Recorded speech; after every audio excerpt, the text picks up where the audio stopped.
Hello, good morning students. My name is Hrithik Gupta और आज हम लोग एक्सपेक्ट विजन में केमिस्ट्री में स्टार्ट करने जा रहे हैं सब्जेक्ट एटॉमिक स्ट्रक्चर। ये बच्चों, ये जो लेक्चर होने वाला है सबसे पहले समझ लीजिएगा बीटेक फर्स्ट सेमेस्टर के लिए होने वाला है ये, ठीक है, जो कि काफ़ी ज़्यादा इंपॉर्टेंट लेक्चर रहेगा। आज की क्लास में मैं क्या करूँगा, पहले आपको जो है थोड़ा सा रिवाइंड करेंगे हम लोग, ठीक है। जैसे बच्चों हम लोग का जो चैप्टर है एटॉमिक स्ट्रक्चर में अगर आप सिलेबस वाइज देखिएगा तो बहुत सारी चीज़ें पढ़नी है। जैसे इलेक्ट्रोमैग्नेटिक रेडिएशन पढ़ना है, फोटो इलेक्ट्रिक इफेक्ट पढ़ना है और भी बहुत सारी चीज़ें होती है। तो सारी चीज़ों के बारे में हम लोग देखेंगे आज के क्लास में। हम लोग बाकी चीज़ों के बारे में देखेंगे। सबसे पहले इस लेक्चर में हम लोग एटॉमिक स्ट्रक्चर जो है उसका थोड़ा सा एक रिवीजन लेके चलते हैं। आज हम लोग क्या करेंगे स्टूडेंट्स, एटॉमिक स्ट्रक्चर का एक रिवीजन लेके चलेंगे, जो कि आपका जो है नॉर्मल पहले भी आपने इससे पहले पढ़ा होगा। तो कुछ कुछ एटॉमिक मॉडल है, बाकी सारा हम कुछ कुछ पहले कॉन्सेप्ट दे देते हैं, फिर हम लोग इसके बाद स्टार्ट करेंगे, ठीक है। तो सबसे पहले हम लोग शुरू करते हैं आज के पहले वर्ड पे, ठीक है। अगर स्टूडेंट्स यहाँ पे बात करें एटम की, सबसे पहले आज हम लोग को एटम के बारे में जान लेना है, क्योंकि टॉपिक है एटॉमिक स्ट्रक्चर। तो कुछ बेसिक पॉइंट है, मैं अपने तरह से रिवाइज कराना चाहता हूँ इस टॉपिक को शुरू करने से पहले, ताकि ये जो पूरा कॉन्सेप्ट है आपको ज़्यादा डेप्थ में और ज़्यादा क्लैरिटी के साथ समझ में आए। ओके, तो ये चीज़ आप देख लो यहाँ पे। अब एटम की बात करें तो एटम क्या होता है, इस प्रकार से एटम होता है, आप जानते होंगे students, this is the atom. इस तरह से एटम होता है और एटम के सेंटर में क्या होता है स्टूडेंट्स, न्यूक्लियस होता है। जो एटम का सेंटर होता है यहाँ पे न्यूक्लियस होता है, ठीक है। ये बात आपको पता होगी, इसे न्यूक्लियस बोलते हैं, ठीक है। और ये एटम की इधर क्या होता है बच्चों, छोटे छोटे इलेक्ट्रॉन्स होते हैं, यहाँ पे इलेक्ट्रॉन्स होते हैं। और आपको पता होगा, सिंपल सी बातें आपको जानकारी में मालूम होगी बच्चों, कि आपका जो न्यूक्लियस होता है इस पे पॉजिटिव चार्ज होता है और इलेक्ट्रॉन्स होता है इस पे नेगेटिव चार्ज होता है। बहुत ही बेसिक है, बहुत ही फंडामेंटल है, ये सारी बातें आपको पता है। तो यहाँ पे मैं एक बार रिवाइज करने के लिए, एक शॉर्ट रिवाइज करने के लिए, ताकि आपको जो लेक्चर है वो ज़्यादा क्लैरिटी के साथ समझ में आए, इसलिए मैं आपको बता रहा हूँ।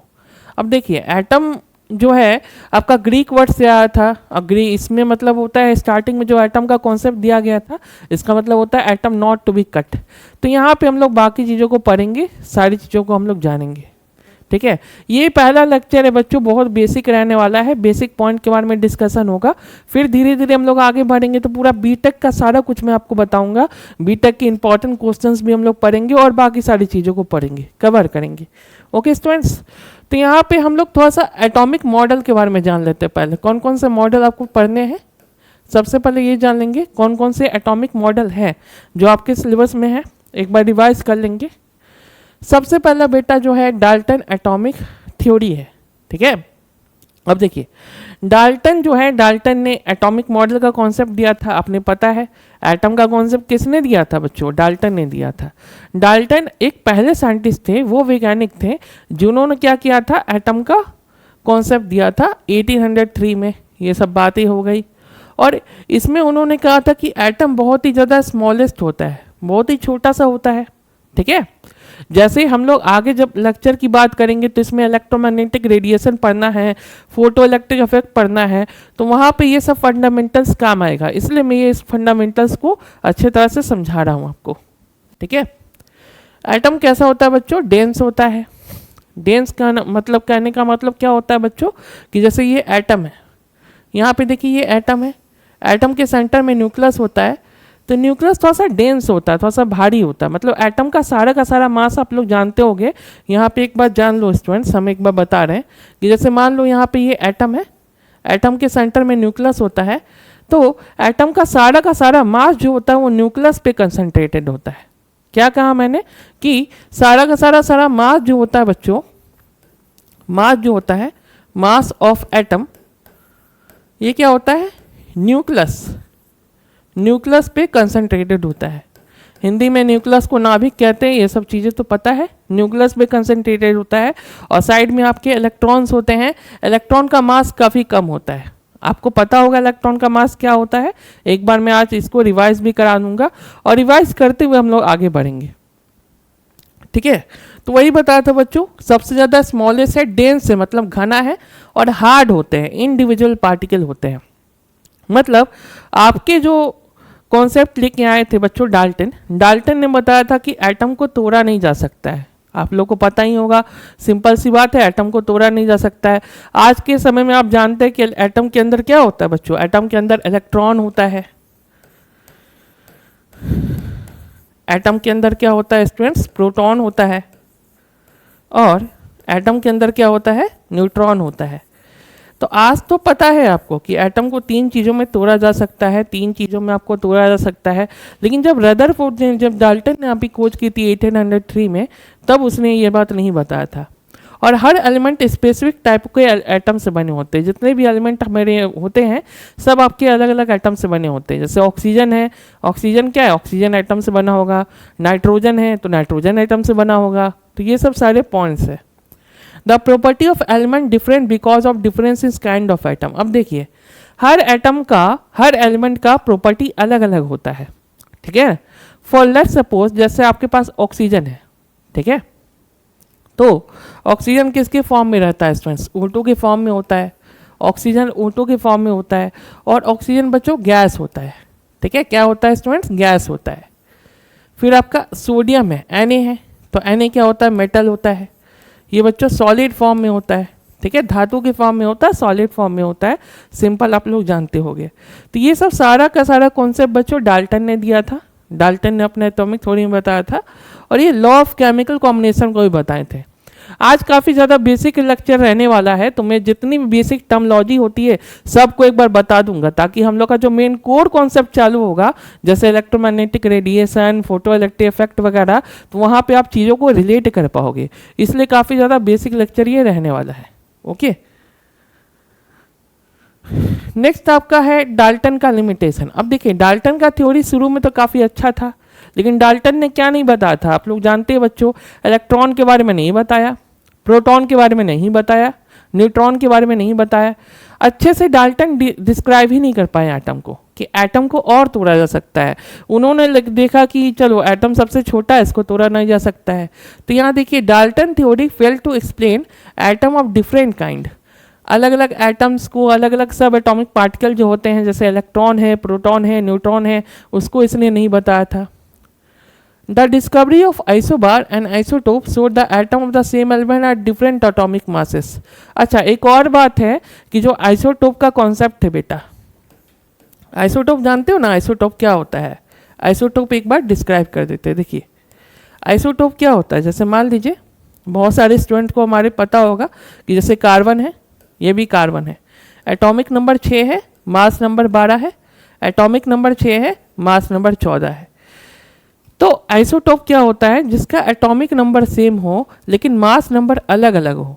एटॉमिक नंबर सेम हो लेकिन मास नंबर अलग अलग हो, उस चीज़ को हम लोग क्या बोलते हैं बच्चों, आइसोटोप कहते हैं। तो इन्होंने आइसोटोप के बारे में नहीं बताया था, अच्छे से एक्सप्लेन नहीं किया था।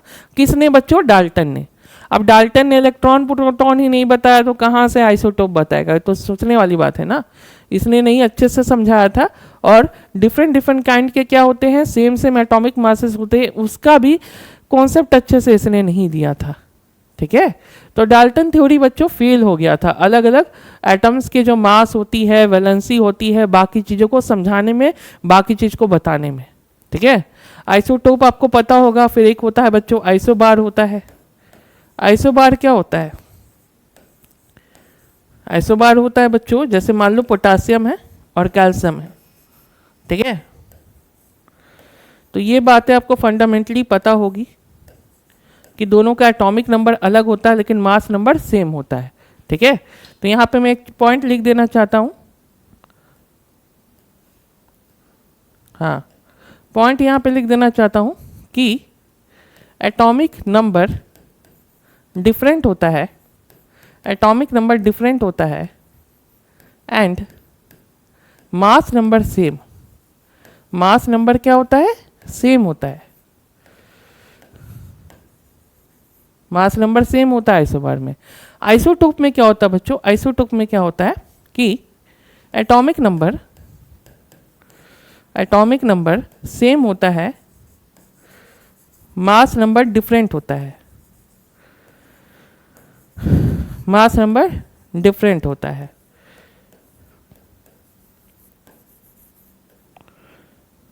अलग अलग एटॉमिक मासेस होता है। तो ये सब फंडामेंटल बातें हैं, देख लीजिए बोर्ड पे, पहले आप लोग को आता ही होगा, पता होगा। ठीक है, मैं कहना चाहता हूँ कि एक बार आप लोग बेसिक रिवाइज करके रखेंगे तो जो चैप्टर है, जो कॉन्सेप्ट है, वो ज़्यादा समझ में आएगा, क्योंकि हम लोग को तो पूरा टॉपिक ही पढ़ना है ना, बीटेक के अंदर पूरा टॉपिक ही पढ़ना है। तो ये सब पूरा बेसिक टर्म एक बार जान लीजिए, 11-12 क्लास का चीज़ है, अच्छे से रिवाइज हो जाएगा तो सही रहेगा। ठीक है, तो देखिए यहाँ पे आइसोटोप का कॉन्सेप्ट है, आइसोबार का कॉन्सेप्ट है, सारे के सारे कॉन्सेप्ट हैं मेरे और यहाँ पे दिए हुए हैं। ठीक है, चलो नेक्स्ट यहाँ पे आप लोग एक बात तो आपको पता ही होगी कि इलेक्ट्रॉन जो होता है उसका सिंबल क्या होता है। सिंबल इस प्रकार से होता है, इलेक्ट्रॉन का सिंबल आपको मालूम है ना। सिंबल देखो स्टूडेंट्स ऐसे होता है, इस ऐसे सिंबल होता है इलेक्ट्रॉन का। अब कहीं कहीं भी पूरा चैप्टर में कहीं भी आएगा तो आपका सिंबल इसी तरह से यूज होगा। जो सिंबल वाली पार्ट है वो वैसे ही इस्तेमाल करोगे, वैसे ही यूज करोगे। और मास कितना होता है स्टूडेंट, 9.1, ये तो जानते हो। मास कितना होता है स्टूडेंट इलेक्ट्रॉन का, 9.1 इंटू 10⁻³ kg। बेसिक है यहाँ पे। मास क्या होता है स्टूडेंट, 9.1 इंटू 10⁻³ kg। और एएमयू में मास याद रखना, एएमयू में कितना मास होता है, 0.00548 एएमयू। इस तरह से मासेस होता है। ठीक है, ठीक, ये चीज़ है। चार्ज के बारे में बात करें तो एटम के ऊपर चार्ज तो जानते हो कितना होता है, इलेक्ट्रॉन के ऊपर चार्ज -1.6 इंटू 10⁻19 मतलब क्या होता है, कूलम होता है। -1.6 इंटू 10⁻19 कूलम होता है। और किन के द्वारा डिस्कवर किया गया था, जे थॉमसन के द्वारा। ठीक है, जे थॉमसन जो थे आपके, जो थे इलेक्ट्रॉन का कॉन्सेप्ट लेके आए थे, इलेक्ट्रॉन को थोड़ा सा ज़्यादा डिस्क्राइब किए थे, एक्सप्लेन किए थे। तो ये सब सारे बातें आपको पता होना चाहिए। ठीक है, प्रोटॉन की अगर मास के बारे में बात करें तो प्रोटॉन को देखो कैसे लिखते हैं, हाइड्रोजन से लिखते हैं। ठीक है, प्रोटॉन बेटा हाइड्रोजन ही होता है, पता होगा। Atomic number 1, mass number 1। ठीक है, मास जो होता है एटॉमिक मास कितना होता है, 1.6 इंटू 10⁻27। क्या 27 kg, यहाँ पे kg लिखना जरूरी है, kg। ठीक है, तो ये kg में मास है। जो भी मास आपको दिया गया है kg में दिया गया है। ये पीडीएफ मिलेगा तो और डिटेल में अच्छे से दिख जाएगा आप लोग को। ठीक है, इसका डिस्कवरी कौन किए थे बेटा, गोल्डस्टीन किए थे। एक साइंटिस्ट थे गोल्डस्टीन और रदरफोर्ड थे, वो दोनों मिलके किए थे। समझाएंगे एटॉमिक मॉडल में आपको ये प्रोटॉन के बारे में। और न्यूट्रॉन देखिए, न्यूट्रॉन क्या होता है, इस प्रकार से न्यूट्रॉन होता है बेटा। न्यूट्रॉन इस प्रकार से होता है, 0 और 1 होता है। Atomic mass 0, sorry, atomic number 0, mass number 1 आपका होता है। ये न्यूट्रॉन होता है। न्यूट्रॉन का मास भी कितना होता है, प्रोटॉन जितना ही होता है। जितना प्रोटॉन का मास है उतना ही न्यूट्रॉन का मास होता है, -1.67 इंटू 10⁻27 kg। चार्ज नहीं होता है बेटा, इस पे याद रखना कि न्यूट्रॉन पे कोई चार्ज नहीं होता है। पता ही होगा आपको कि सर इलेक्ट्रॉन पे कैसा चार्ज होता है। अगर मैं चार्ज के बारे में बात करूं तो इलेक्ट्रॉन पे कैसा चार्ज होता है, नेगेटिव चार्ज होता है। ठीक है, नेगेटिव होता है। प्रोटॉन पे पॉजिटिव चार्ज होता है और न्यूट्रॉन पे क्या होता है, 0 चार्ज होता है, मतलब नो चार्ज, किसी तरह का चार्ज एग्जिस्ट नहीं करता है। एडिशनल मैंने साइड में भी लिख दिया है। और इसके डिस्कवरी कौन किए थे आपका न्यूट्रॉन का, चैडविक, जेम्स चैडविक 1932 में अपना वो डिस्कवरी किए थे।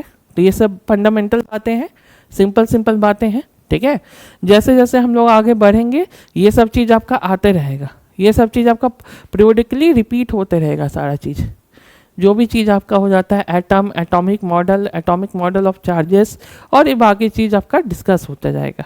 ठीक है, चलो मॉडल ऑफ एटम में थोड़ा सा हम लोग थॉमसन मॉडल के बारे में जान लेते हैं। जो थॉमसन मॉडल है उसके बारे में जान लेते हैं। ठीक है, थॉमसन मॉडल के बारे में जान लेते हैं। अब देखो थॉमसन का जो मॉडल आया था, थॉमसन ने सबसे पहले क्या किया था, एटम को एक्सप्लेन करने का कोशिश किया था। जानते होगे, बेसिक पॉइंट है कि थॉमसन ने क्या किया था, एटम को एक्सप्लेन करने का कोशिश किया था। Thomson was first to propose a detail model of atom. तो जो डिटेल मॉडल ऑफ एटम है, मतलब एटम को पूरा तरह से और अच्छे तरीके से समझाने की कोशिश की थी इसने। ठीक है, उसने क्या क्या कहा था कि एटम के बाहर क्या होता है, पॉजिटिव चार्ज होता है। Thomson propose that atom consist of a uniform sphere of positive charge. इसने क्या बोला था कि एटम के बाहर जो स्फीयर होता है, स्फीयर कहने का मतलब ये होता है स्टूडेंट्स, स्फीयर कहने का मतलब ये होता है, ये स्फीयर जो है पॉजिटिव चार्ज है और इलेक्ट्रॉन आपके क्या है, इलेक्ट्रॉन इसके बीच में प्रेजेंट होते हैं, मिडिल में प्रेजेंट होते हैं, छोटे छोटे इलेक्ट्रॉन्स होते हैं बेटा, मिडिल में प्रेजेंट होते हैं। ठीक है, अब देखो इसमें कुछ कुछ गड़बड़ी था, आप लोग जानते होंगे। सबसे पहला गड़बड़ी क्या हुआ था कि इसने न्यूक्लियस के बारे में कुछ नहीं बताया था। इसने जो है न्यूक्लियस के बारे में कुछ नहीं बताया था कि हाँ जी सेंटर में न्यूक्लियस होता है, न्यूक्लियस पॉजिटिव चार्ज होता है, ये सब कुछ नहीं बताया था। और ये बहुत ही मतलब कह सकते हैं कि बेकार सा ही मॉडल था, इसमें कुछ ज़्यादा पता नहीं चला था कि एटम के अंदर पॉजिटिव चार्ज कहाँ है। पॉजिटिव चार्ज के बारे में बात हुई थी, ठीक है, इलेक्ट्रॉन हो गया, पॉजिटिव चार्ज हो गया, सारी चीज़ों के बारे में बात हुई थी। और इसको प्लम पुडिंग मॉडल कहा गया था बेटा, प्लम पुडिंग मॉडल कह लो, वाटरमेलन मॉडल कह लो, सारे मॉडल यहाँ पे बोल सकते हो तुम, इस प्रकार से होते हैं। ठीक है, तो यहाँ पे ये इलेक्ट्रॉन था और यहाँ पे ये पॉजिटिव चार्ज था। तो सिंपल मैं कहना चाहता हूँ ये मॉडल फेल हो गया था, पहले बार आया था तो थोड़ा सा डिस्क्राइब तो किया था मॉडल ऑफ एटम क्या होता है, नहीं होता है, ये सब चीज़ तो उसने बताया था अच्छा से, और ये सब सिंबल, ये सब चार्ज वगैरह यहाँ पे बताया था, सारा चीज़ यहाँ पे समझाया था। फिर लिमिटेशन ऑफ थॉमसन मॉडल। अब देखो थॉमसन मॉडल की क्या कमी है, ये सारा चीज़ एक तरह से पढ़ाया हुआ होगा, आप लोगों ने पढ़ा होगा 11-12 के अंदर, एक बार हम लोग रिपीट लेके चल रहे हैं। ठीक है, अब देखिए थॉमसन मॉडल में क्या दिक्कत था। Important drawback of model that the mass of atom considered to be evenly spread over the atom. अब देखिए इसने बताया था कि एटम का जो मास होता है वो एटम पे पूरा का पूरा स्प्रेडेड रहता है। इसने क्या बोला था कि एटम का जो मास होता है, अब जैसे जान लीजिए एटम का जो मास होता है कहाँ पे होता है बच्चों, न्यूक्लियस पे कंसंट्रेटेड होता है। आपको पता होना चाहिए कि एटम का जो मास है ये न्यूक्लियस के ऊपर कंसंट्रेटेड होता है। ठीक है, न्यूक्लियस पर क्या होता है, कंसंट्रेटेड होता है। सिंपल सी बात है, आप लोग को मालूम होगा एटम का सारा मास जो होता है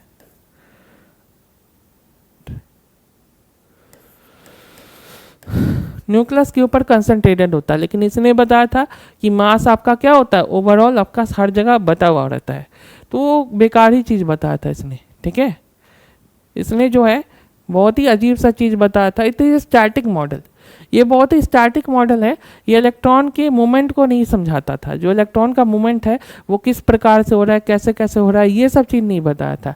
तो ये सारी लिमिटेशन आ गई थी थॉमसन मॉडल की, थॉमसन मॉडल की लिमिटेशन आ गई थी। उसके बाद बेटा रदरफोर्ड मॉडल आया था।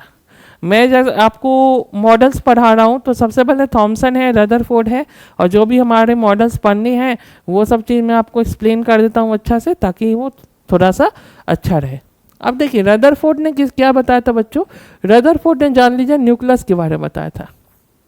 ठीक है, रदरफोर्ड ने न्यूक्लियस के बारे में बताया था और पॉजिटिव चार्ज वगैरह के बारे में बताया था।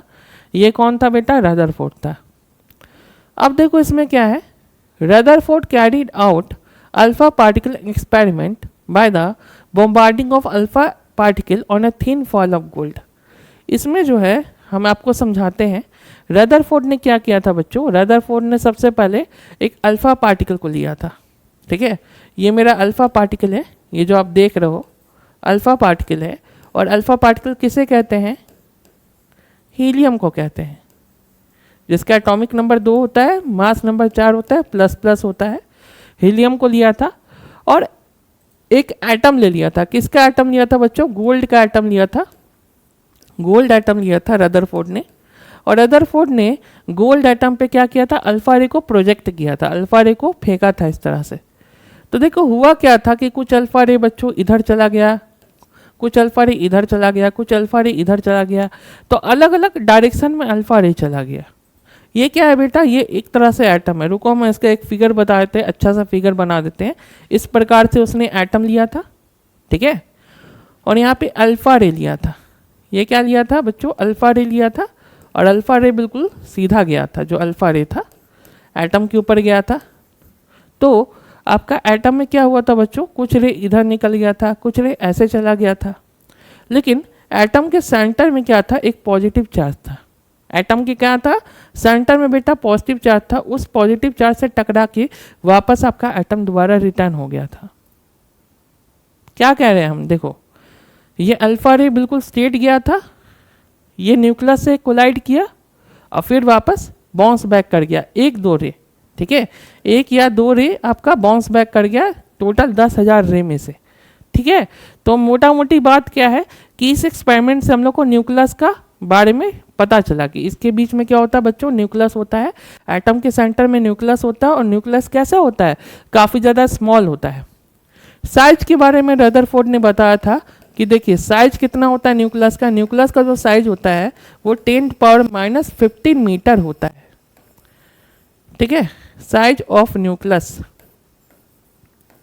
अगर मैं न्यूक्लियस की बात करूं तो न्यूक्लियस का साइज कितना होता है, 10⁻⁻15 मीटर होता है, और ये कॉन्सेप्ट जो है रदरफोर्ड ने ही समझाया था, ठीक है।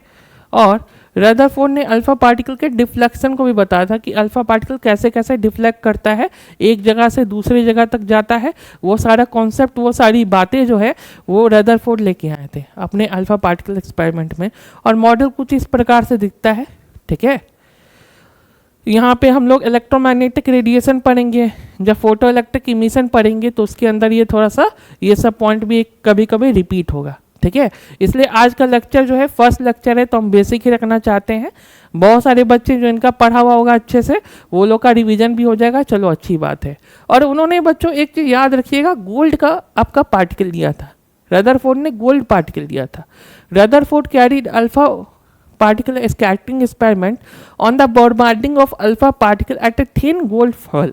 तो उसने जो गोल्ड फॉयल होता है बेटा, गोल्ड के जो एटम होती हैं उसके ऊपर क्या किया था कि जितने भी आपका रे होते हैं अल्फा रे को प्रोजेक्ट किया था, ठीक है।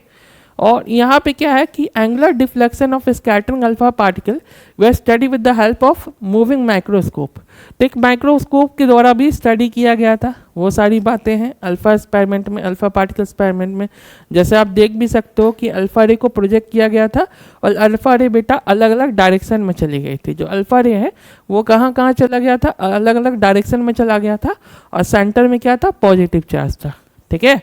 तो ये सारी बातें फंडामेंटल बातें हैं, इसे देख लीजिए, ठीक है। ये तो अब मैंने आपको बता दिया था। ये क्या है बेटा, डिफ्लेक्टिंग स्क्रीन है जिससे आपका डिफ्लेक्शन वगैरह होता है, बाकी चीज आपका होता है।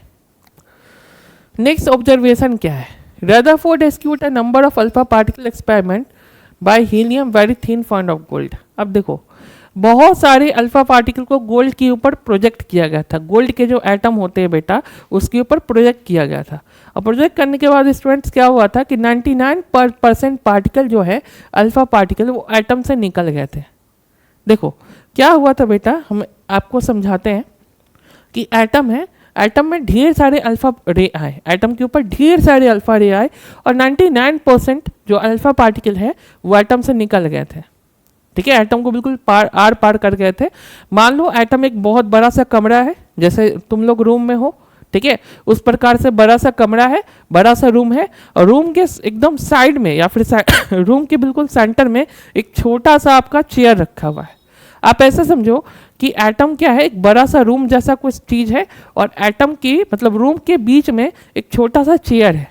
तो ठीक उसी प्रकार से आपका हो जाता है कि पूरा का पूरा एटम क्या है, पूरा बड़ा सा स्पेस होता है और उसके सेंटर में न्यूक्लियस होता है।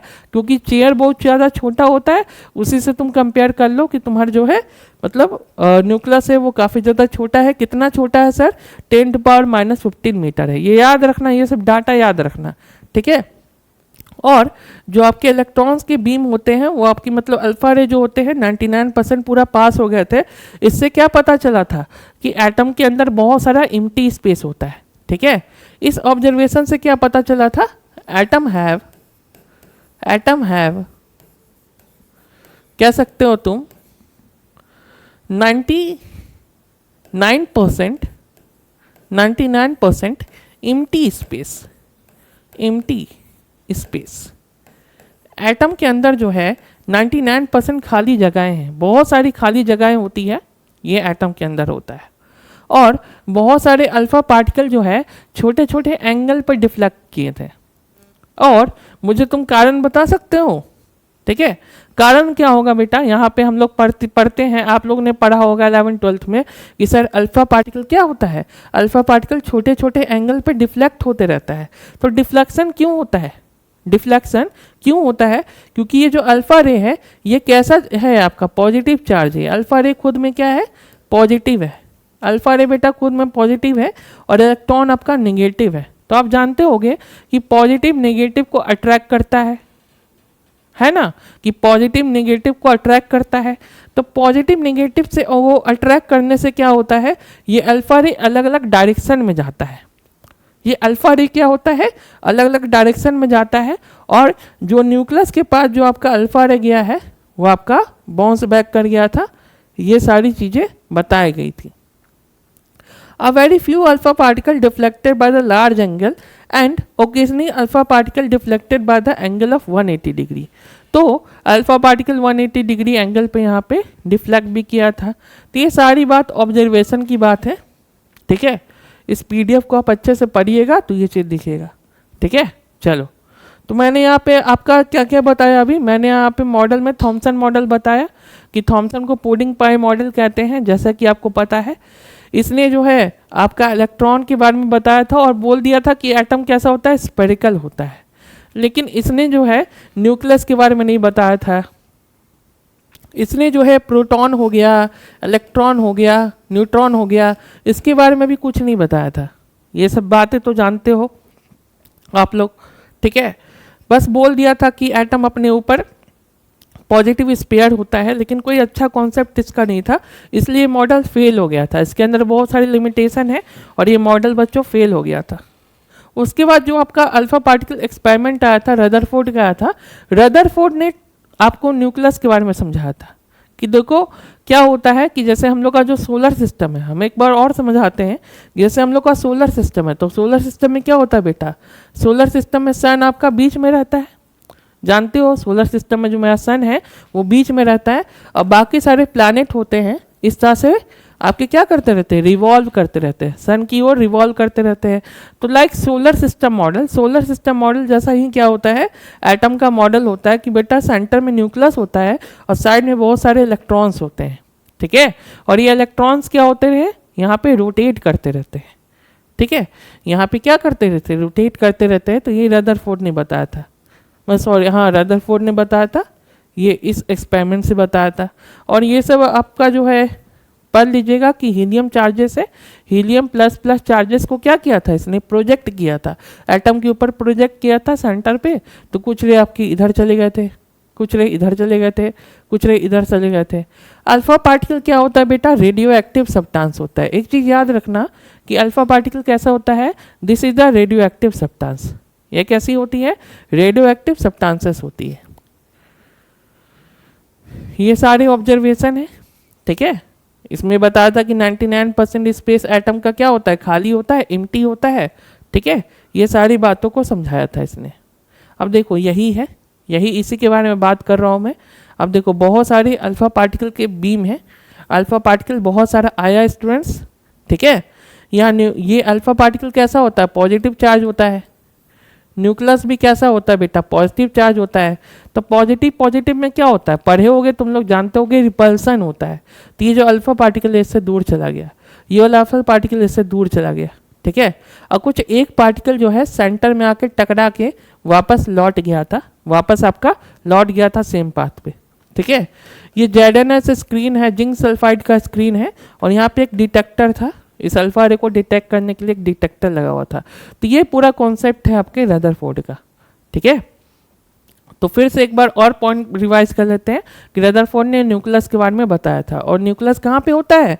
बीच में होता है। न्यूक्लियस का साइज क्या होता है? 10⁻⁻15 मीटर होता है, ठीक है। तो ये सारी बातें आपको पता होनी चाहिए, ये सिंपल बात है। यहाँ देख लीजिए डायग्रामेटिक है, ये पूरा डायग्राम से समझ लीजिए क्या क्या चीज़ है, ठीक है। तो ये ज़्यादा क्लियर आपको हो जाएगा। चलो नेक्स्ट आपका जो है यहाँ पे कंक्लूजन है। कंक्लूजन क्या आया था? ये आपका रदरफोर्ड मॉडल का ही बात हो रहा है कि most of the alpha particle went straight, metal fall undeflected. तो बहुत सारे अल्फा पार्टिकल जो है बिल्कुल स्ट्रेट चली गई, जैसे स्टेट आया था वैसे ही स्टेट निकल गया। क्योंकि एटम के अंदर मैंने अभी क्या बताया कि 90 to 99% स्पेस क्या होता है? खाली होता है, एम्प्टी होता है, ठीक है। The must be very large space with in the atom. देखो फिर वही बात लिखा है कि एटम के सेंटर में क्या होता है, बहुत ही सारा खाली जगह होता है, बहुत ही ज़्यादा एम्प्टी स्पेस होता है, ठीक है। Since few alpha particle were deflected from their original path through moderate angle, it concluded that the whole of positive charge concentrated and the space occupied by the positive charge is very small. तो देखो इसने क्या बताया था कि atom के जो centre में क्या होता है, न्यूक्लियस होता है, और न्यूक्लियस पे जो चार्ज होता है बहुत ही ज़्यादा कंसंट्रेशन में रहता है। न्यूक्लियस पे जो चार्ज रहता है बहुत ज़्यादा कंसंट्रेटेड होता है। मतलब अगर इलेक्ट्रॉन के टर्म्स में न्यूक्लियस को कंपेयर करें तो न्यूक्लियस का मास क्या होता है, बहुत ज़्यादा होता है। इलेक्ट्रॉन का मास बहुत ज़्यादा निग्लेजिबल होता है, क्योंकि इलेक्ट्रॉन का मास कितना है, इलेक्ट्रॉन का मास देखो कितना है, 9.1 इंटू 10⁻31 kg है। अब -31 kg कहाँ चला गया, बहुत छोटा हो गया आपका, लाख करोड़ अरब उससे भी ज़्यादा छोटा हो गया। लेकिन यहाँ पे तुम देखोगे स्टूडेंट्स, यहाँ पे तुम देखोगे न्यूक्लियस के ऊपर, तो यहाँ पे जो प्रोटॉन होता है, प्रोटॉन का मास होता है 1.6 इंटू 10⁻27 kg। तो -27 kg आप कह सकते हो कि ये थोड़ा सा बड़ा है और ये थोड़ा सा ज़्यादा डेंस है, ठीक है। तो सिंपल सी बात है, तो यहाँ पे वही बात लिखा हुआ है कि यहाँ पे क्या है कि डेंस था इसमें, concentrated and the space of the positive charge is very small in the atom, ठीक है। When alpha particle come closer to the point they bear a force of repulsion. तो वही बात यहाँ पे कहा जा रहा है कि जब अल्फा पार्टिकल बहुत ज़्यादा क्लोज आ गया था, जैसे देखो अल्फा पार्टिकल जो है यहाँ पे आया एटम के पास, न्यूक्लियस के पास, और यहाँ से आपका बेंड कर गया, आपका डिफ्लेक्ट कर गया, ऐसे आया और ऐसे डिफ्लेक्ट कर गया। तो डिफ्लेक्ट करने का कारण क्या था, क्योंकि ये भी पॉजिटिव चार्ज है और न्यूक्लियस भी क्या है, पॉजिटिव चार्ज है। तो पॉजिटिव पॉजिटिव में क्या होता है, रिपल्सन होता है, ठीक है। वो एक दूसरे से दूर जाता है, इसलिए वो एक दूसरे से दूर चला गया, ठीक है। वो एक दूसरे से ऐसे ऐसे दूर चला गया, तो ये बात आपका हो जाता है। Positive charge heavy masses which occupy only small volume in the atom known as nucleus. अब देखो न्यूक्लियस जो होता है स्मॉल वॉल्यूम ही ऑक्युपाई करता है, जो पॉजिटिव चार्ज होता है हैवी मास होता है यहाँ पे, ठीक है। Nucleus suppose to be present in the centre of atom, ठीक है। तो मेन बात यहाँ पे लिख दिया कि न्यूक्लियस कहाँ पे होता है, एटम के सेंटर में होता है, एटम के बिल्कुल मिडिल में होता है, बीच में होता है, ठीक है। तो ये सब पॉइंट्स आपकी आ जाती है, बेसिक बातें आ जाती है, ठीक है। तो ऐसा मॉडल ऑफ एटम जान लोगे तो आगे की चीज़ें थोड़ा सा बेटर समझ में आएगी, आपको फंडामेंटली समझ में आएगी, ठीक है। क्योंकि इसमें जो कॉन्सेप्ट हो जाता है बेटा, जैसे कि इलेक्ट्रोमैग्नेटिक रेडिएशन और जो है फोटो इलेक्ट्रिक इफेक्ट है, उसका जो कॉन्सेप्ट है ना वो इसी से लिंक है, उसका जो कॉन्सेप्ट है यहीं से आपका उठ के आएगा। तो सारा का सारा फंडामेंटल्स आपको पता होना चाहिए, ये बातें आपको मालूम होना चाहिए, जितनी भी बातें हैं वो आपको पता होनी चाहिए, फंडामेंटली आपको समझ में आना चाहिए, ठीक है। तो यहाँ तक देख लो, एक बार समझो, पहले रदरफोर्ड का सारा बात समझ लो, ये तो आ ही गया होगा। चलो तो स्टूडेंट्स हम लोग का जो है यहाँ पे 2 मॉडल अभी हो गया है। फर्स्ट मॉडल मैंने ये बता दिया है थॉमसन का, और दूसरा रदरफोर्ड का बता दिया है। अब जरा सा हम लोग आगे बढ़ते हैं, ठीक है। ये देखो ये सब हो गया है। अब नेक्स्ट हम लोग आगे बढ़ते हैं। हाँ अब देखो, a few alpha particle suffer a strong deviation when returned to the path indicating that the nucleus is leading an alpha particle required to do direct collision with the heavy positive charge mass। तो nucleus जो है एक तरह का positive charge मास है जिसमें आपका repulsion क्या होता है, बहुत ज़्यादा होता है। एज एटॉमिक नंबर इंक्रीजेज, जैसे जैसे एटॉमिक नंबर इंक्रीज होता है नंबर ऑफ प्रोटॉन भी इंक्रीज होता है और रिपल्सन आपका इंक्रीज होते चला जाता है। जो आपका थीटा पे रिपल्सन है वो आपका बढ़ते चला जाता है, ठीक है। और एटम के 2 पार्ट होते हैं, एक न्यूक्लियर पार्ट होते हैं, एक एक्स्ट्रा न्यूक्लियर पार्ट होते हैं, वो भी चीज़ देखेंगे हम लोग, ठीक है। ये क्या दिया हुआ है कि न्यूक्लियर पार्ट क्या आपका रिप्रेजेंट करता है, यहाँ पे बात ध्यान में रखना कि न्यूक्लियर पार्ट मास को रिप्रेजेंट करता है और जो एक्स्ट्रा न्यूक्लियर पार्ट है वो किसको रिप्रेजेंट करता है, वॉल्यूम को रिप्रेजेंट करता है। मतलब न्यूक्लियस को छोड़ के बाकी सारी चीज़ हो गया, वो साइज और वॉल्यूम के बारे में बात करती है। अब देखो साइज ऑफ न्यूक्लियस दिया हुआ है, जो मैंने स्टार्टिंग में बताया है 10⁻⁻15 मीटर होता है। और सेंटीमीटर में भी वैल्यू याद रखना, सेंटीमीटर भी इंपॉर्टेंट है, 10⁻13 सेंटीमीटर। एटम का साइज कितना होता है, 10⁻10 सेंटीमीटर होता है, ये बात आपको पता होना चाहिए, ठीक है। और इस दोनों का जो रेडियस हम लोग देखें, मतलब रेडियस ऑफ मतलब atom, radius of nucleus by radius of atom, अगर हम लोग करें radius of nucleus divide by radius of atom करें तो वो कितना होता है बेटा 10⁻⁵ होता है। क्या होता है 10⁻⁵ होता है। डेंसिटी ऑफ न्यूक्लियस अगेन बहुत इंपॉर्टेंट चीज है, ये इंपॉर्टेंट है, ठीक है। ये आप लोग ध्यान रखना कितना होता है 10⁻17 kg/m³। तो जो भी डाटा वाली बात है सारा का सारा डाटा हम लोग डिस्कस कर लेते हैं कि किसका मास क्या होता है, किसका सारा फंडामेंटल प्रॉपर्टीज यहाँ पे हम लोग डिस्कस कर लेते हैं। तो ये बात आपका हो जाता है। नेक्स्ट इसमें लिमिटेशंस आता है। अब देखो रदरफोर्ड नो डाउट बहुत अच्छा मॉडल था, न्यूक्लियस का आविष्कार किया था इसने, इसको मतलब नोबेल प्राइज वगैरह भी मिला था, लेकिन इसमें कुछ कमी थी। रदरफोर्ड का भी जो मॉडल आया था उसमें एक प्रॉब्लम था, उस प्रॉब्लम के बारे में आज हम लोग बात करेंगे। अभी बात करेंगे कि क्या प्रॉब्लम था। तो देखो सबसे पहला पॉइंट क्या लिखा है, it do not away Maxwell theory of electrodynamics. Electrodynamics का जो थ्योरी है मैक्सवेल का वो हम लोग पढ़ेंगे, क्या होता है समझाते। देखो आपका तो रदरफोर्ड बहुत अच्छा मॉडल था कि ठीक है न्यूक्लियस होता है, साइड में इलेक्ट्रॉन रोटेट करते हैं, लेकिन लोगों ने ये बात पूछा था, जो बाकी सारे साइंटिस्ट थे ये बात पूछा था कि सर क्या होता है कि जो है इलेक्ट्रॉन क्या होगा, घूमेगा, न्यूक्लियस के अराउंड घूमेगा, और कोई भी चीज़ जब आपका रोटेट करता है ना उसका धीरे धीरे एनर्जी कम होता है। जैसे मान लीजिए आपको कोई बोलेगा कि बड़ा सा फील्ड है जैसे गांधी मैदान है पटना का, उसके चारों तरफ आपको चक्कर लगाना है, तो आप गोल गोल जब इसका सिर्फ चक्कर लगाओगे तो धीरे धीरे आपका एनर्जी कम होगा, धीरे धीरे एनर्जी लॉस होगा, आप थक जाओगे, ठीक है। उसी तरह बोला गया था कि देखो इलेक्ट्रॉन का भी एनर्जी धीरे धीरे कम होना चाहिए, बट ऐसा तो नहीं होता है, ठीक है। इलेक्ट्रॉन का एनर्जी कम होगा तो क्या होगा, इलेक्ट्रॉन धीरे धीरे आके आपका न्यूक्लियस में डिप कर जाएगा, न्यूक्लियस में गिर जाएगा, कोलाइड कर जाएगा, बट ऐसा तो नहीं होता है। अगर ये इलेक्ट्रॉन्स अगर न्यूक्लियस में आके कोलाइड कर जाएगा तो एटम का एग्जिस्टेंस ही खत्म हो जाएगा, एटम फिर रहेगा ही नहीं। जैसे मान लो ये सॉलिड मेरे हाथ में, ये सॉलिड है, पेन है मेरे हाथ में, या फिर मेरा जो हाथ है ये भी आपका सॉलिड है, ठीक है। ये बहुत सारे एटम से मिलके बना है और एटम इलेक्ट्रॉन से मिलके बना है। अगर इलेक्ट्रॉन ही नहीं रहेगा तो क्या रहेगा, एटम कोलैप्स कर जाएगा, यानी मेरा जो हाथ है वो गायब हो जाएगा, ये जो पेन है वो गायब हो जाएगा। ऐसा तो नहीं होता है, ऐसा तो जनरली नहीं होता है। तो यहाँ पे जो एनर्जी का रूल था कि बताइए भाई साहब कि एनर्जी क्यों नहीं कम होता है, ये जो एनर्जी वाली चीज़ है, ये जो एनर्जी है कम क्यों नहीं होती है, इसके बारे में इसने नहीं बताया था। चार्ज पार्टिकल इज अट्रैक्टिव फिर revolve it emit energy so the loop is reduce and collide with the nucleus. तो ये धीरे धीरे इसका लूप रिड्यूस होता है और ये आपका क्या होता है न्यूक्लियस के साथ आके कोलाइड कर जाता है। जैसे वही इलेक्ट्रॉन्स होगा तो इस प्रकार से घूमते घूमते घूमते घूमते देखोगे न्यूक्लियस में आके डिप कर जाएगा, ये जो न्यूक्लियस है यहाँ पे आके गिर जाएगा और एटम का तो एग्जिस्टेंस खत्म हो जाएगा। बट ऐसा नहीं होता है। आप लोग क्या जानते हो, जो एटम होता है, जो सेंटर में न्यूक्लियस होता है और साइड में क्या होता है कि फिक्स ऑर्बिट होता है, इलेक्ट्रॉन्स का अपना फिक्स ऑर्बिट बना होता है, ठीक है। और फिक्स ऑर्बिट में ये घूमते रहते हैं, जो भी फिक्स ऑर्बिट स्टूडेंट्स रहता है इसमें घूमते रहते हैं यहाँ पे। तो ये सारी बातें जो है फंडामेंटल बातें बताई गई थी, ठीक है। सारी की सारी चीज़ें रदरफोर्ड ने जो है एक्सप्लेन नहीं किया था, ये सब चीज़ क्या चीज़ था। तो यहाँ पे क्या लिखा हुआ है, to go deeper in the atomic secret we need to learn about the electromagnetic radiation. तो थोड़ा सा समझने के लिए देखो फिर हम लोग का ये टॉपिक आ गया जो हम लोग को बीटेक में पढ़ना है, इलेक्ट्रोमैग्नेटिक रेडिएशन। यहाँ से मेन चालू होता है इलेक्ट्रोमैग्नेटिक रेडिएशन से।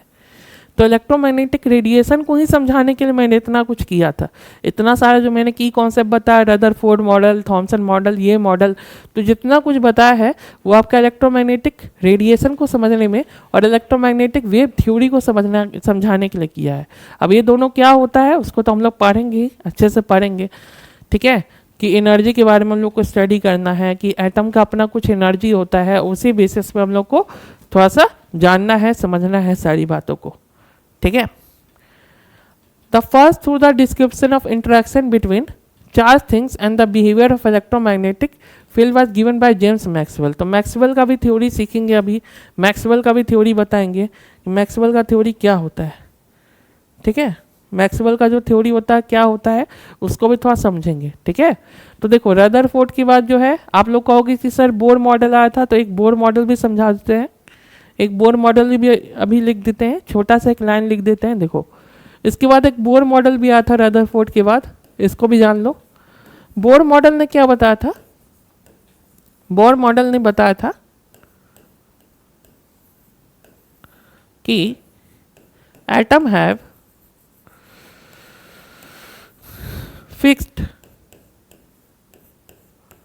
एटम हैव फिक्स्ड ऑर्बिट, देखो that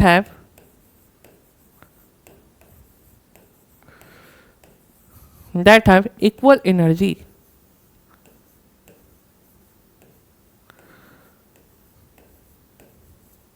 मतलब आपका जो बोर मॉडल था, बोर मॉडल ने क्या बताया था कि देखो क्या होता है कि जो एटम होता है, जो न्यूक्लियस होता है, और न्यूक्लियस के आसपास जो अलग अलग सेल होता है, जानते होगे पहला सेल को के सेल बोला गया था उन्होंने, दूसरा सेल को एल सेल बोला था, तीसरा को एम सेल बोला था, ठीक है।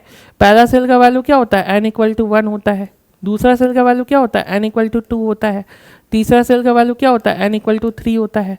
इसमें जितने भी आपके ऑर्बिट होते हैं ये सारे ऑर्बिट कहलाते हैं, ये सारे बेटा ऑर्बिट कहलाते हैं। जितने भी ऑर्बिट होते हैं सभी का अपना एक फिक्स एनर्जी होता है, ठीक है, सभी का अपना एक फिक्स एनर्जी होता है।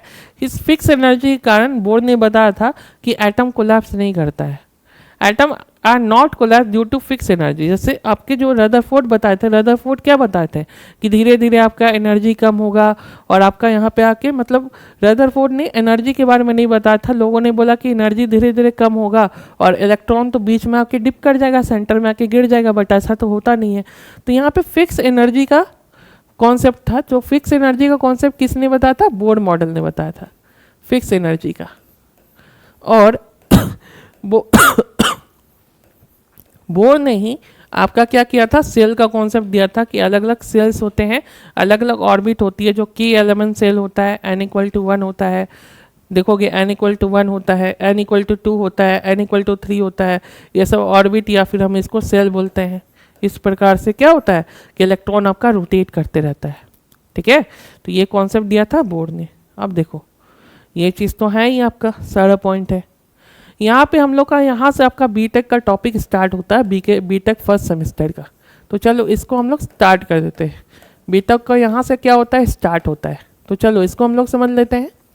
और भी एटॉमिक मॉडल आप चाहे तो आप बेसिक जाके पढ़ सकते हैं, ठीक है, एक्स्ट्रा आप देख सकते हैं, बुक्स वगैरह में पढ़ सकते हैं, लेकिन जितना हम बता रहे हैं उससे काम चल जाएगा। तो यहाँ से स्टार्ट करते हैं। देखो इलेक्ट्रोमैग्नेटिक रेडिएशन में जो है क्या बताया था, जो साइंटिस्ट थे हमारे, उन्होंने क्या बताया था कि waves are created by oscillating magnetic and electric field that are perpendicular to each other and perpendicular to the direction of motion called electromagnetic radiation.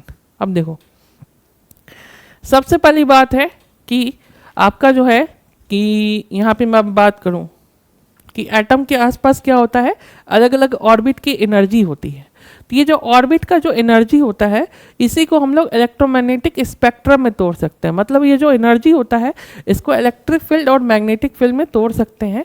और इलेक्ट्रिक फील्ड और मैग्नेटिक फील्ड एटम में कैसा होता है, परपेंडिकुलर होता है। तो इसने क्या बताया था कि जो वेव क्रिएट होता है, तो वेव क्रिएट होने के लिए उसने क्या बताया था कि दो कंपोनेंट लिया था, एक आपका ये कंपोनेंट लिया था और एक आपका ये कंपोनेंट लिया था। एक एक्स एक्सिस का कंपोनेंट लिया था, एक बेटा वाई एक्सिस का कंपोनेंट लिया था, ठीक है। और इसमें एक इलेक्ट्रिक फील्ड बनाया था, इस तरह से आपका इलेक्ट्रिक फील्ड होता है और इस तरह से मैग्नेटिक फील्ड होता है। दोनों एक दूसरे के कैसे होते हैं, परपेंडिकुलर डायरेक्शन में होते हैं, ठीक है। जो मैक्सवेल का जो आपका थ्योरी आया था, मैक्सवेल का थ्योरी आया था, तो मैक्सवेल ने फिर आगे इसको एक्सप्लेन किया था कि इलेक्ट्रोमैग्नेटिक रेडिएशन जो होता है इसमें बेटा वेव्स होते हैं। हर चीज़ क्या है, फंडामेंटल लेवल पर वेव है, एनर्जी है, हर चीज़ का अपना एक एनर्जी का एग्जिस्टेंस है। जैसे मैं आपको बताता हूँ, ठीक है, जैसे मैं आपको समझाता हूँ कि जैसे एटम जो होता है, एटम के अंदर क्या होता है, एटम के अंदर होता है बेटा प्रोटॉन, इलेक्ट्रॉन, न्यूट्रॉन, जानते हो। फिर इस इलेक्ट्रॉन के अंदर क्या होता है, ये सब जो इलेक्ट्रॉन्स है, फॉर एग्जांपल इलेक्ट्रॉन्स है, इलेक्ट्रॉन्स के अंदर क्या होता है, इलेक्ट्रॉन के अंदर भी और सब एटॉमिक पार्टिकल होते हैं, और सब एटॉमिक पार्टिकल होते हैं। सब एटॉमिक पार्टिकल होते हैं। जैसे आपका क्या होता है कि जैसे आपका एक तरह से समझिए पोजिस्ट्रॉन होता है और भी पार्टिकल होता है। फिर और डेप्थ में जाओगे ना तो पता चलेगा कि सबका सब वेव है, सबका सब जितने भी आपके यहाँ पे इसके इनसाइड क्या होते हैं, वेव होते हैं, उनकी अपनी एक एनर्जी होती है। तो यहाँ पे बताया था इलेक्ट्रोमैग्नेटिक रेडिएशन में कि wave created by oscillating magnetic and electric field that are perpendicular to each other and both perpendicular to the direction of motion. दोनों क्या है, डायरेक्शन ऑफ मोशन के परपेंडिकुलर है। तो ये जो एनर्जी का आपका पूरा कॉन्सेप्ट है, ये एनर्जी का कॉन्सेप्ट ही पढ़ना है इलेक्ट्रोमैग्नेटिक रेडिएशन में। अब देखिए इलेक्ट्रोमैग्नेटिक वेव का जो होता है ना ग्राफ होता है, जो इलेक्ट्रोमैग्नेटिक वेव का ग्राफ होता है उसके बारे में जान लीजिए। It do not require any medium unlike sound wave it can mode in a vacuum. अब देखो इलेक्ट्रोमैग्नेटिक रेडिएशन जो होता है ये आपका वैक्यूम में भी ट्रैवल कर सकता है। जैसे कि फॉर एग्जांपल इसका यूज कहाँ पे होता है हम बता रहे हैं, स्पेस में जानते हो, स्पेस में क्या है, टेलीस्कोप है, जैसे जेम्स वेब टेलीस्कोप है। उस टेलीस्कोप का काम क्या होता है कि बाहर के जो गैलेक्सीज होती है, बाहर के जो स्टार्स होती है, उसके एनर्जी को, उसका जो इमेज है और उसके बारे में थोड़ा सा कैप्चरिंग करे। तो बाहर से कोई भी स्पेस में सिग्नल वगैरह ट्रांसमिट होता है, स्पेस में जो भी सिग्नल वगैरह आता है बेटा, सिग्नल किस में आता है, इलेक्ट्रोमैग्नेटिक वेव में आता है। और इलेक्ट्रोमैग्नेटिक वेव को किसी प्रकार का क्या चाहिए, किसी तरह का आपका जो है मीडियम नहीं चाहिए, विदाउट मीडियम ही ट्रैवल कर लेता है, ठीक है। और लाइट एक तरह का क्या है, रेडिएशन है, इलेक्ट्रोमैग्नेटिक रेडिएशन है, लाइट भी होता है। लाइट में हम लोग पढ़ेंगे कि ड्यूअल नेचर होता है, एक पार्टिकल लाइक नेचर होता है, एक वेव लाइक नेचर होता है। जैसे लाइट आपका एक पार्टिकल जैसा होता है, जैसे आप खुद ही आंखों से देखते हो तो आपको क्या दिखता है कि लाइट आ रहा है। आप जैसे रूम में बैठे हुए हो, रूम में अभी आपका बल्ब जल रहा होगा, तो बल्ब से क्या आ रहा है, आपके ऊपर लाइट आ रहा है, आप देख रहे होगे आपके ऊपर क्या आ रहा है, लाइट आ रहा है, ठीक है। और लाइट का एक एनर्जी भी होता है, मतलब उसको वेव स्पेक्ट्रम में भी तोड़ सकते हैं, जो वेव स्पेक्ट्रम होता है उसमें भी हम लोग तोड़ सकते हैं, ठीक है। तो कुछ कैरेक्टरिस्टिक होता है, जो वेव होते हैं ना उसका अपना कुछ कैरेक्टरिस्टिक होता है, तो उस कैरेक्टरिस्टिक के बारे में अभी बात कर लेंगे, ठीक है, क्या क्या इसमें कैरेक्टरिस्टिक होता है। सबसे पहले अगर मैं बात करूं कि किसी भी वेव में क्या होता है, क्रिस्ट होता है और ट्राउट होता है। जैसे कि देखो इसका फिगर दिया होगा, फिगर हम बता रहे हैं, फिगर कहाँ पे, हाँ जैसे देखो यहाँ पे जो है जैसे देखिए जैसे इस तरह से वेव होता है, ठीक है। और वेव में याद रखिएगा ये इस तरह से वेव होता है, ठीक है, इस तरह से वेव होता है। इस पार्ट को क्या बोलते हैं बच्चों, इस पार्ट को क्रेस्ट बोलते हैं, इस पार्ट को क्रेस्ट बोलते हैं, इसको क्या बोलते हैं, ठीक है। देखो कहाँ गया, हाँ इसमें क्या होता है, वेव का एक क्रेस्ट होता है यानी डेप्थ होता है और ट्रॉट होता है, क्रेस्ट और ट्रॉट होता है। और हर वेव का अपना एक कुछ फ्रीक्वेंसी होता है। फ्रीक्वेंसी कहने का मतलब क्या है कि वेव एक सेकंड में मान लो यहाँ से यहाँ ट्रैवल किया, यहाँ से यहाँ आपका ट्रैवल किया, तो इस तरह से जो वेव ट्रैवल करेगा इसको क्या बोलते हैं हम लोग, फ्रीक्वेंसी कहते हैं। फ्रीक्वेंसी क्या होता है, the number of wave travel through a certain place in a second, मतलब एक सेकेंड में वेव कितना बार पास होगा, वो जितना बार पास होगा उसकी फ्रीक्वेंसी उतनी ज़्यादा है, एनर्जी उतनी ज़्यादा है, ठीक है। तो यहाँ पे मैं बात करूँ, अच्छा ये क्रेस्ट है और ये आपका ट्राउट है, ये क्रेस्ट है, ये ट्राउट है। तो यहाँ पे क्या होता है कि वेव जब यहाँ से यहाँ ऐसे पास होता है तो वेव का अपना कुछ एनर्जी होता है, वेव का क्या होता है, अपना कुछ एनर्जी होता है, और एनर्जी के साथ आपका यहाँ से यहाँ तक आपका ये जाता है, एक अपना एनर्जी लेके जाता है। इसी चीज़ को क्या बोलते हैं बेटा, एम्पलीट्यूड कहते हैं, सॉरी फ्रीक्वेंसी कहते हैं। अब फ्रीक्वेंसी को किस में मेजर करते हैं, हर्ट्ज में मेजर करते हैं। जो फ्रीक्वेंसी होता है किसी भी वेव का वो किस में मेजर होता है, हर्ट्ज में मेजर होता है, ठीक है। अब देखो टाइम पीरियड है, टाइम पीरियड के बारे में बात करें, देखो टाइम पीरियड क्या होता है, टाइम पीरियड होता है 1/फ्रीक्वेंसी होता है। अगर 1/फ्रीक्वेंसी करें तो वही टाइम पीरियड आपका हो जाएगा। ये सब चीज़ें और एक्सप्लेन होगा अभी, ये जो इलेक्ट्रोमैग्नेटिक थ्योरी मैंने चालू किया है इलेक्ट्रोमैग्नेटिक रेडिएशन, इसको मैं और अच्छे से एक्सप्लेन करूंगा सारी चीज़ों को। A wave period is amount of time that take to complete one vibration time in second, ठीक है। फिर आपका वेलोसिटी होता है, the velocity of wave is a distance travel in 1 second. जो डिस्टेंस ट्रैवल होता है 1 सेकेंड में, उसी चीज़ को वेलोसिटी कहते हैं। जैसे मान लो वेलोसिटी क्या हो जाता है वेव का जो वेलोसिटी होता है, वेव का जो वेलोसिटी होता है, अब जैसे देखो टाइम पीरियड लिख देते हैं, टाइम पीरियड बेटा 1/फ्रीक्वेंसी होता है, और फ्रीक्वेंसी आपका क्या होता है, यहाँ से यहाँ तक का जो डिस्टेंस आपका होता है, यहाँ से स्टार्ट करते हो यहाँ तक का डिस्टेंस होता है, इसके बेटा फ्रीक्वेंसी कहते हैं। ठीक है, सिंपल सा बात हो जाता है। वेलोसिटी क्या होता है, velocity of wave is a distance of wave in 1 second. Distance of wave जो होता है 1 सेकेंड में होता है, उसको वेलोसिटी कहते हैं। All type of electromagnetic radiation travel at the same speed which is 3108 metre per second. ठीक है, this the speed of light. Speed of light क्या होता है, देखो 3 × 10⁸ मीटर पर सेकेंड होता है।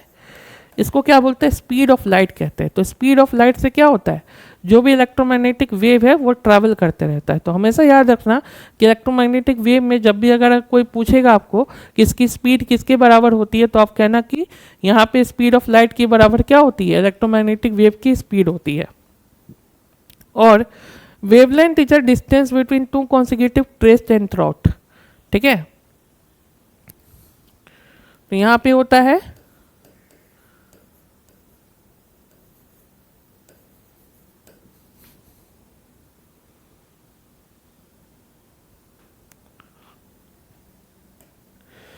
तो क्रेस्ट और टॉर्क के बीच में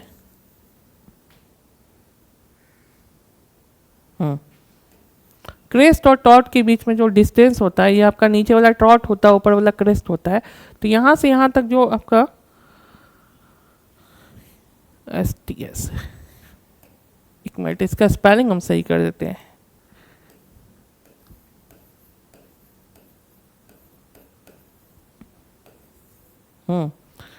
यहाँ से यहाँ तक का जो डिस्टेंस होता है, ये पूरा जो डिस्टेंस होता है, इसी को हम लोग क्या बोलते हैं, इसी को हम लोग वेव कहते हैं स्टूडेंट। इसी चीज़ को हम लोग वेव कहते हैं। ठीक है, वेवलेंथ कहते हैं। The wavelength is a distance between 2 consecutive crest and 2 consecutive throat. तो आपका 2 कॉन्सेक्यूटिव क्रेस्ट हो गया, क्रेस्ट ऊपर वाला पार्ट हो गया, तो यहाँ से लेकर यहाँ तक का जो डिस्टेंस है, देखो एक क्रेस्ट आ गया और दूसरा क्रेस्ट आ गया। तो जब 2 क्रेस्ट आ जाता है, जब कितना क्रेस्ट आ जाता है, 2 क्रेस्ट आ जाता है, तो इसी 2 क्रेस्ट के बीच का जो डिस्टेंस होता है, दिस इज कॉल्ड वेवलेंथ। ठीक है, अब वेवलेंथ को किसमें मेजर करते हैं, एंगस्ट्रॉम में मेजर करते हैं। 10⁻⁻10 मीटर होता है। ठीक है, जो कि यूनिट ऑफ मेजरमेंट कहलाता है। क्या कहलाता है students, this is called unit of measurement. एक तरह से यूनिट ऑफ मेजरमेंट कहलाता है। जो भी चीज़ हो गया, एम्पलीट्यूड है, फ्रीक्वेंसी है, वेवलेंथ है, ये सारा कुछ इसमें ऐसे आ जाता है। ठीक है, ये चीज़ आपका यहाँ पे आ जाता है। अब देखो एक होता है वेव नंबर। वेव नंबर क्या होता है, नंबर ऑफ वेवलेंथ पर सेंटीमीटर। कितने नंबर ऑफ वेवलेंथ पास होते रहते हैं 1 सेंटीमीटर में, उसको वेवलेंथ कहते हैं। अब वेवलेंथ का फॉर्मूला क्या होता है, 1/λ के बराबर होता है। V डैश आपका वेवलेंथ होता है, इसका जो फॉर्मूला होता है 1/λ के बराबर होता है। वेव नंबर की अगर हम लोग बात करें तो देखो वेव नंबर क्या होता है, नंबर ऑफ वेवलेंथ पर सेंटीमीटर, मतलब कितने नंबर ऑफ वेवलेंथ आपके पास हो रहे हैं 1 सेंटीमीटर में। ठीक है, उसको क्या बोलते हैं हम लोग, उसको हम लोग वेव नंबर कहते हैं। ठीक, यहाँ पे एक फॉर्मूला भी आप पढ़ लीजिएगा। ये फॉर्मूला किस चीज़ का है, relationship between velocity, frequency and wavelength of light. किसी भी लाइट का जो आपका वेलोसिटी होता है, फ्रीक्वेंसी होता है और स्पीड होता है, सभी के बीचों में एक रिलेशन होता है। जैसे मान लो अगर आपके पास कोई एक डाटा दिया हुआ है, फॉर एग्जांपल आपसे एक क्वेश्चन मान लो पूछा जाए इसमें कि कैलकुलेट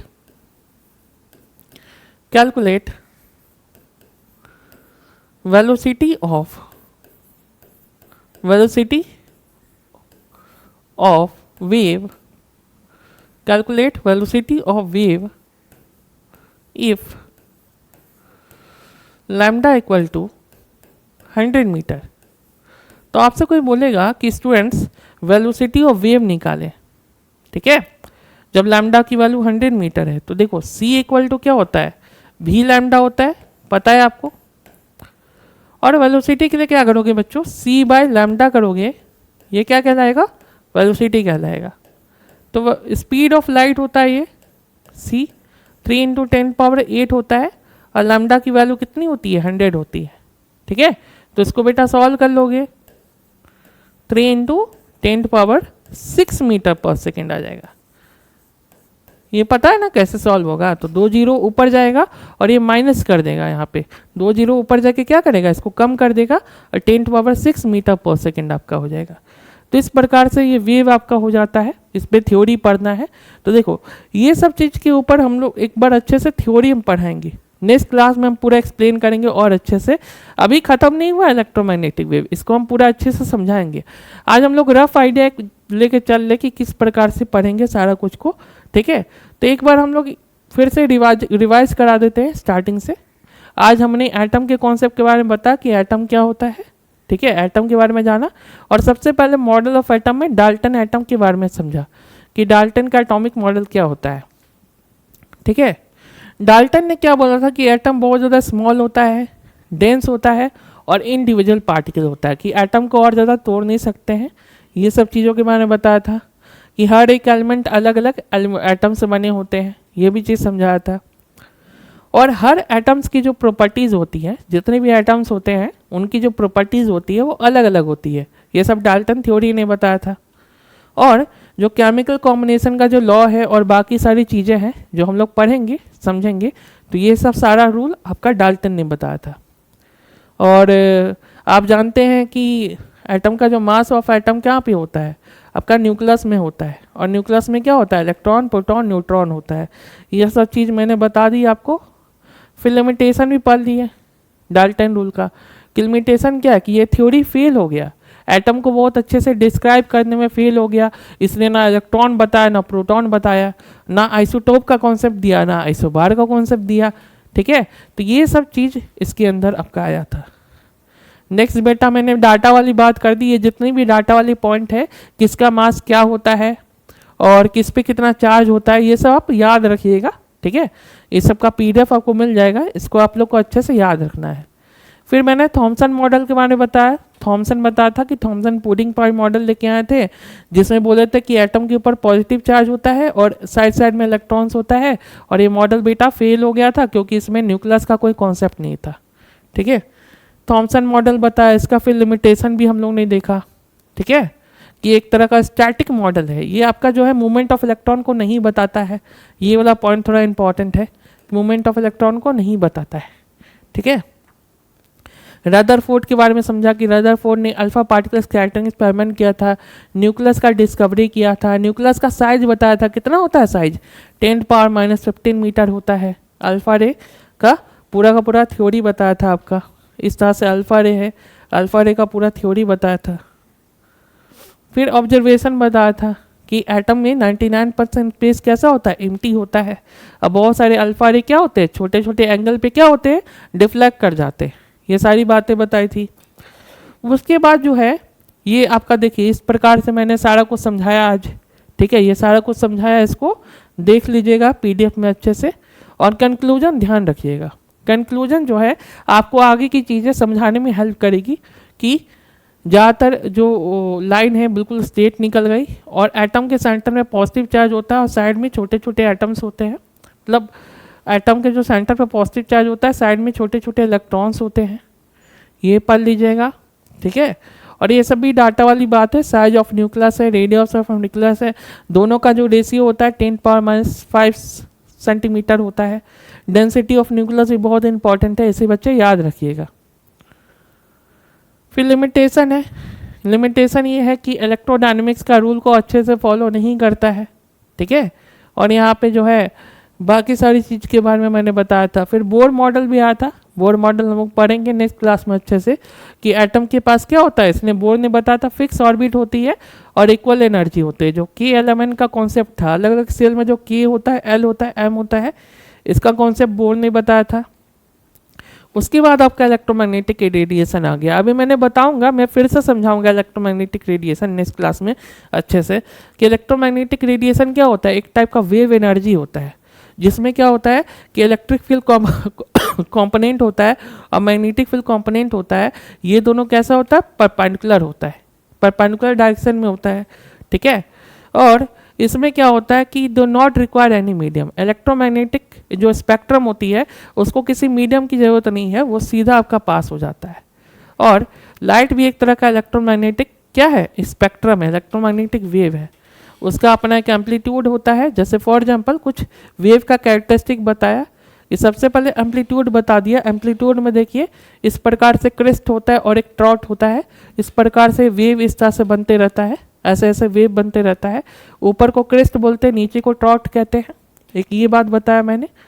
उसके बाद जो है यहाँ पे एम्पली फ्रीक्वेंसी के बारे में समझाया कि नंबर ऑफ वेव कितना पास होता है किसी सर्टेन प्लेस से, किसी सर्टेन पॉइंट से कितने वेव पास होते हैं, उसी को फ्रीक्वेंसी कहते हैं। ये सब टर्मोलॉजी है, बेसिक बेसिक पढ़ लीजिएगा। टाइम पीरियड का फॉर्मूला याद रखिएगा, टाइम पीरियड जो होता है 1/फ्रीक्वेंसी होता है। The wave period is amount of time take to complete one vibration, एक वाइब्रेशन कंप्लीट करने में कितना आपका लगता है टोटल टाइम, वो है। फिर वेलोसिटी है, velocity of wave with the distance travel in 1 second, 1 second में कितना आपका डिस्टेंस ट्रेवल होता है, उसी को वेलोसिटी ऑफ वेव कहते हैं। और इलेक्ट्रोमैग्नेटिक रेडिएशन का जो स्पीड होता है 3 × 10⁸ मीटर पर सेकेंड होता है। फिर मैंने हम लोग ने वेवलेंथ वगैरह को पढ़ा है, तो यहाँ तक की चीज़ें पढ़ी है। फिर वेव नंबर भी एक बार रिपीट कर लेना कि वेव नंबर क्या होता है, नंबर ऑफ वेवलेंथ पर सेंटीमीटर होता है। फॉर्मूला मैंने लिख दिया है, और ये फॉर्मूला भी काफ़ी इंपॉर्टेंट है, इस पर कभी कभी न्यूमेरिकल्स पूछे जाते हैं, जो भी न्यूमेरिकल्स होते हैं वो पूछे जाते हैं। C=V λ, और भी ज़्यादा एक्सप्लेन हम लोग करेंगे। तो आज के लेक्चर में हम लोग इतना ही रहने देते हैं, आज एक बेसिक लेक्चर है, ठीक है। कल से नेक्स्ट क्लास से क्या होगा, हम लोग और डिटेल में चलेंगे, बीटेक का मेन जो है इलेक्ट्रोमैग्नेटिक स्पेक्ट्रम को और अच्छे से कराया जाएगा कल।